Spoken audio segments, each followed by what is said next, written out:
Okay. Let's get started. I want to review, I was here last time, and we talked about the 5 major pieces to the life puzzle.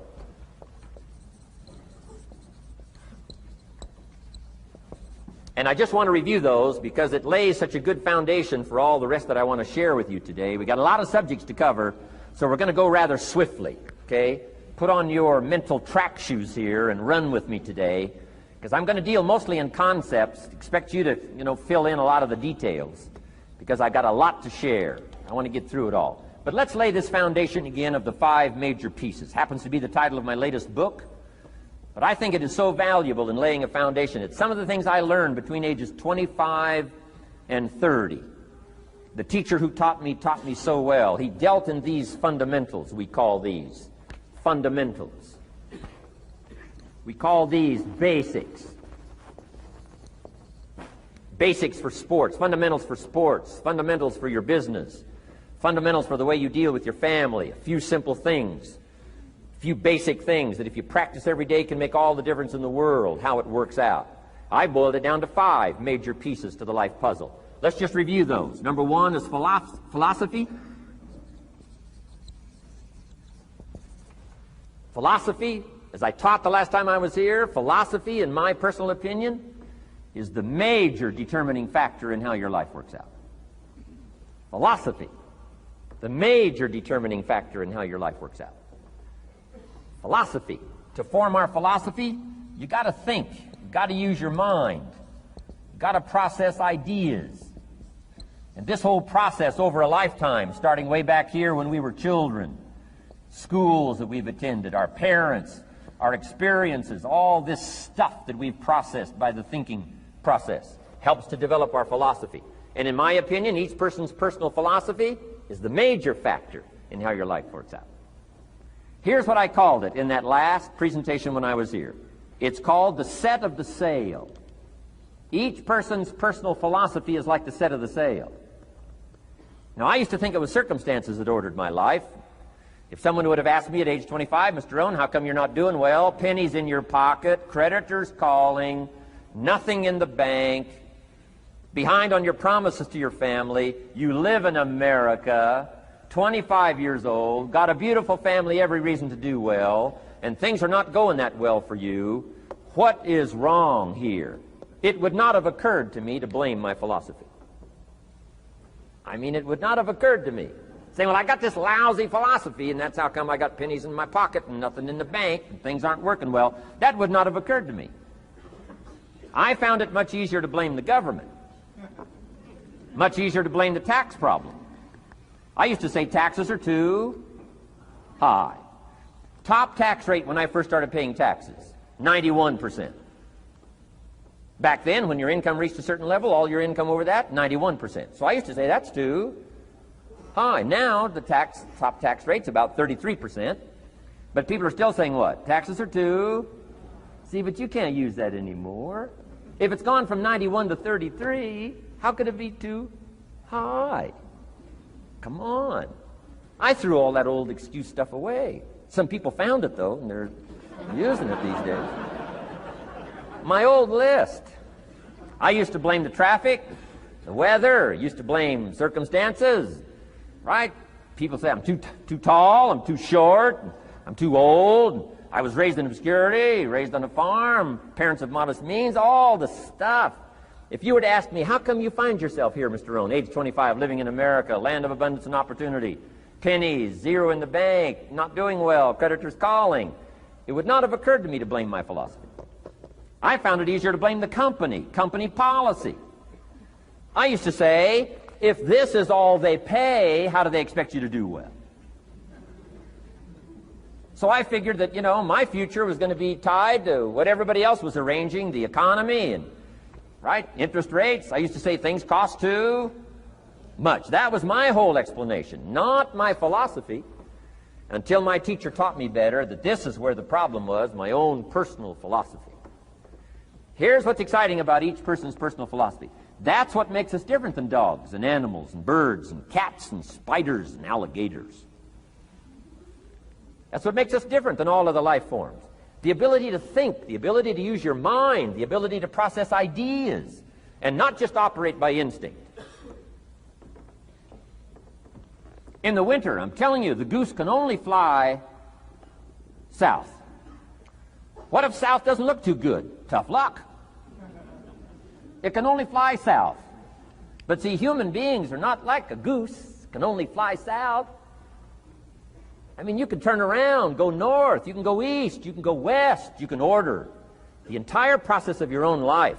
And we do that by the way we think. We do that by exercising our mind. We do that by processing ideas and come up with a better philosophy, a better strategy for our life, goals for the future, okay? Plans to achieve those goals. All this comes from developing our philosophy. Philosophy helps us to process what's available. Well, when we get here, we got seed, and we got soil, and we got some rain, and we've got some what? Sunshine, and we've got some seasons, and what? The miracle of life. Now, the key is, what do you do with all this stuff? How do you turn all this stuff that's available here into equity and promise and lifestyle and dreams and future possibilities? All of this that's possible now with human beings, how do you take all this stuff and turn it into this equities and values? Well, it starts with philosophy. What is the seed? What is the soil? What is the sunshine? What is the rain?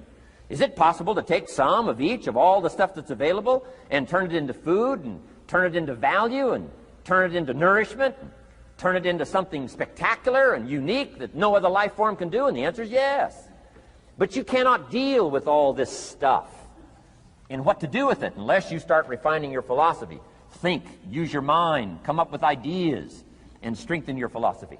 So the seed and the soil and the rain and the sunshine, this is called, you know, the economy and the banks and the money and the schools and everything that's available out there, processing information, what to do with all that, and turn it into equity and value. That is the major challenge of life, my personal opinion.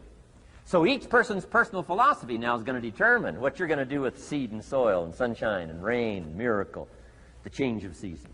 That's it. My personal opinion. Each person's personal philosophy is like the set of the sail. That's what this seminar is for today. Help you to trim a better sail. You don't need a better economy. You don't need better seed and soil. In fact, when it comes to seed and soil and rain and sunshine and seasons and the miracle of life, that's all you got. Now, what if you blame this stuff? Then you're blaming all you got.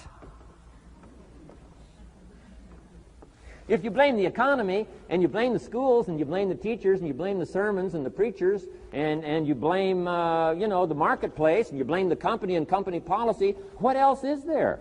When some people get through with their blame list, there isn't nothing else. That's all there is. And if you blame the only thing you've got to work with, I'm telling you, it's called mistake colossal in not understanding that that's all you've got to work with. And if this is all you've got to work with, then you don't change the seed, and you don't change the soil, and you don't change the rain, and you don't change the sunshine, you don't change the seasons. Right? Guy says, I'll take 3 springs, 4 summers, 9 falls, no winters. No! You can't fool with this stuff. You got to take it like it comes. Then what do you change to make your life work well? You got to start with your philosophy. Guess what I had to do at age 25 in order to change my own future? I had to change my mind. I had to change my thinking. I had to change my philosophy. I was messed up on what was causing my problem. And once I got that straightened out, that all the stuff I blamed, the government and taxes and the marketplace and the economy and things cost too much, negative relatives, cynical neighbors, once I got rid of that and started going for where the real problem was, which was me, I'm telling you, my life exploded into change. My bank account changed immediately. My income changed immediately. My whole life took on a whole new look and color immediately. And the early results I got from making these philosophical changes tasted so good, I've never stopped the process from that day until this. And I'm telling you, with a little consideration of the refinement of your sail, by setting a better sail, refining your philosophy, your whole life can start to change from today on. You don't have to wait till tomorrow. You don't have to wait till next month. You don't have to wait till spring. Don't have to wait till 93. You can start this whole process immediately. I recommend it. Now, some people do so little thinking, they don't even have their sail up. I mean, you can imagine where they're going to wind up at the end of this week, at the end of this month, at the end of this year. Now's the chance to change, process all this information. So number one is philosophy. Okay. And we dealt with all that, where we get ideas from personal experience, from other people's experiences. I don't want to get into all those details because we covered that the last time I was here. But philosophy, that's number one, my personal opinion. Each person's personal philosophy. Here's the definition of success and failure. Just make this note. Here's failure. A few errors in judgment. Repeated every day. Now, you can automatically assume, Mr. Owen, I say, I can understand that. A few errors in judgment repeated every day. For 6 years?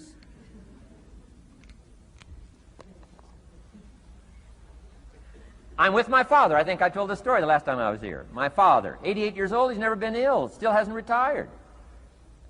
Not long ago, midnight, we're getting ready to go to bed. We've drilled a new well, got some extra water, got some more acres going. He's all excited.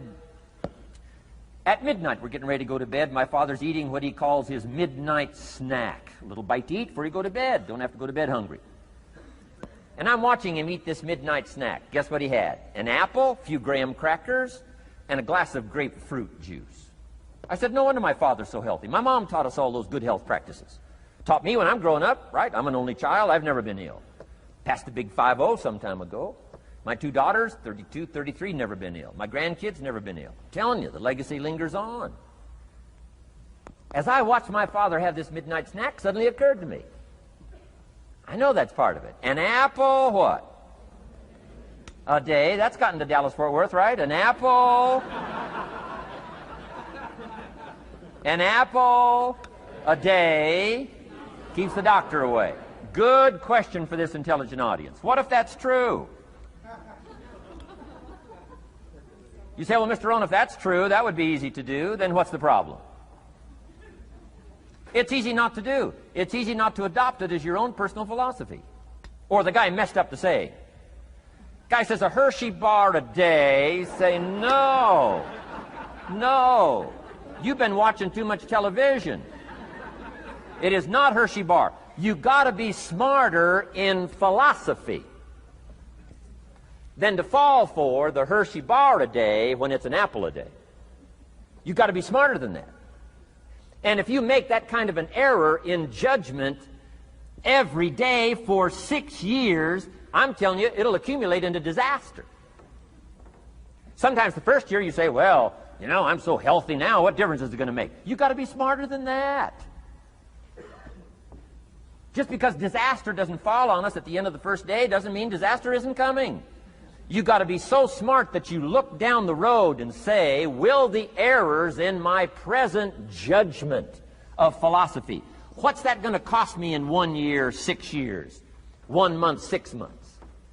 I'm telling you, the money cost and the health cost and the success cost is too gigantic if you'll look down the road a little ways and say, are there errors in my current judgment like an apple versus a Hershey bar? Is that just a good illustration of some of the rest of my errors in judgment? If it is, that's where I found myself at age 25. I started working when I was 19. I met my teacher who helped turn my life around when I was 25. That's 6 years. At the end of the first 6 years of my economic life, I've got pennies in my pocket. I've got nothing in the bank. The creditors are calling saying, hey, you told us the check was in the mail. I'm embarrassed. I'm behind on my promises. I live in America. I'm 25-year-old American male. I got a nice family, every reason to do well. And I'm messed up. Now, what's messed up? I used to think it was the community that was messed up, and the country was messed up, and the government was messed up. If those Democrats ever get in the White House, that'll really mess things up. If the Republicans stay in power, that'll really mess things up.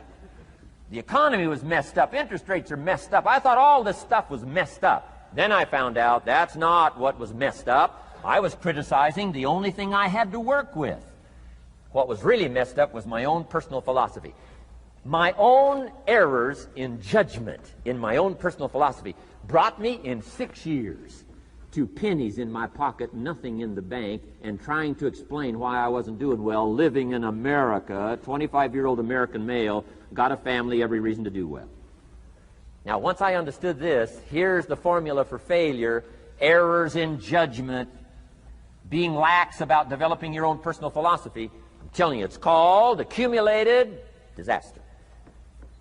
It doesn't matter whether it's your health or your bank account. Guy's got an empty bank account, probably has high cholesterol. Why? Over the last 6 years, he never paid attention to either one. And it doesn't matter whether it's a dollar, or whether it's your money, or whether it's your cholesterol count. All you got to do is commit the errors, and just because disaster doesn't fall on you at the end of the first day that you don't eat an apple. You say, well, I didn't eat an apple today, and tonight I'm not ill. Well, you got to be brighter than that. Someday you got to leave first grade. The reason we make those first grade desks so small so they won't fit at age 25. I mean, right? You don't belong here anymore. Come on. Now let me give you the secret to success. The formula for failure: a few errors in judgment repeated every day for 1 month starts the weakness, starts the disaster process. You can imagine what happens in 6 years. Now here's the formula for success: a few simple disciplines practiced every day. And you've started a whole new process called a whole new life. A few simple disciplines practiced every day. And if you decide today to go for the apple instead of the Hershey bar, I'm telling you, you have begun the process of turning your life around. And if you keep up that process, not only with your health habits, but with your money habits and with your communication habits, with your sales habits and management habits and every other habit that you've got, if you'll start that process, eliminate the errors and replace it with disciplines practiced, I'm telling you, you can start this process of life change immediately. After today, you don't ever have to be the same again. Only by choice. You don't have to walk out of here the same as you walked in today. Only by choice. You can start a whole new process. And you say, well, Mr. Owen, is it that simple? Yes, it's that simple. Where else would you start but with an apple? You don't have to start with something staggering. What if you should be walking around the block for your good health and you don't? What'll that do in 6 years? I'm telling you, the word is disaster. You could and you should and you don't. Here's an even stronger word. You won't. I mean, don't might mean you're careless. Won't probably means you're stubborn. And either one's called disaster. Could, should, don't. I'm telling you, that's why at the end of 6 years, I found myself with pennies in my pocket, nothing in the bank, creditors calling. Could, should, won't. Could, should, don't is called disaster. Now, how do you change all that? The next 6 years, I got rich. The next 6 years, I became a millionaire. By the time I'm 31, I'm a millionaire. How about that? You say, well, Mr. Rohn, what happened? Well, strangely enough, during that second 6 years of my economic life, the government was about the same. I'm telling you, taxes were about the same. My negative relatives were the same. I'm telling you, the economy was about the same, and prices were about the same, and everything else was about the same. Circumstances were about the same. Then how come I got rich? How come I totally changed my life? I was not the same. Somebody says, well, what did you go to work on to do all that? I started with my philosophy. I started amending my errors by doing some better thinking, changing my mind, coming up with ideas that I didn't have before I met my teacher. And once that whole process started for me, I'm telling you, I changed my whole life. Within a 6-year period, I was never the same. And I've kept up that process all these years. One of the reasons why I'm here is to continue my craft. I don't want the day to come someday somebody says, you should have heard Jim Rohn 10 years ago when he was really terrific. Guess what I want people to say? I heard him 10 years ago, but you should hear him now. I'm telling you, the man works on his craft. I'm telling you, the man's done some extra reading. I'm telling you, the man doesn't miss a trick. I'm telling you, he's worked hard on himself. That's why he's able to deliver like he does. The same thing can happen for you as a teenager. It can happen to you as a mother, as a father, as a business person, as a salesperson, running a business. Doesn't matter. Management, wherever you find yourself. This is the process called personal change. And what I say to start with is, start with your own philosophy. Your philosophy is going to determine whether or not you go for the disciplines or continue the errors that's called potential disaster. And everybody has it within their power. Well, it was so happy for me to find out at age 25, Mr. Shove said, Mr. Rohn, you don't have to change countries. But you do have to change philosophy. And if you'll change philosophy, not country, you can turn around your income, you can turn around your bank account, you can turn around your skills, you can become capable, powerful, sophisticated, healthy, influential, all the other equities that you could possibly want out of your life, using the only stuff there is and not trying to change any of this stuff. Appreciate all of this stuff with all of its ups and downs, with all of its mystery of why it works and sometimes it doesn't work. Don't challenge this. You don't have to ask for another planet. You don't have to ask for another country. Just ask for another book. Ask for another seminar. Ask for another idea. And you can start this whole process of personal life change. Now, I could spend the whole day on philosophy, because that's where it is. If I could get you intrigued with that enough to study it, enough to ponder it, to where you would pick up the commitment like I did and say, hey, as simple as an apple a day, as simple as a walk around the block, why not start right there? If you don't start there, where else are you going to start?